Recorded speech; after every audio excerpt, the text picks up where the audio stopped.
अच्छा, आजकल हमारा जो पढ़ा लिखा नौजवान है ना, बहरहाल माना है कि ज़ाहिरी तालीम से वो बहरावर है, और पढ़ा लिखा तो वो होता है जिसको दीन का पता हो, जिसको खुदा रसूल का पता ना हो वो तो जाहिल है।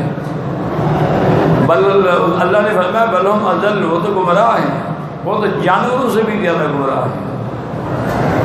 तो असल तालीम तो ये है कि अल्लाह की मारिफत हो, सरकार दो जहां की मारिफत हो, तौहीद की मारिफत हो, उलूहियत की मारिफत हो, रुबूबियत की मारिफत हो, अस्मा व सिफ़ात की मारिफत हो, अंबिया की नबूवत की मारिफत हो, रिसालत की मारिफत हो, मेरे मदनी सरकार दो जहाँ की ख़त्म नबूवत की मारिफत हो, सहाबा की अज़मत का मारिफत हो, अहले बैत की मारिफत हो, उलमा मुहद्दिसीन औलिया किराम। असल इल्म तो ये है।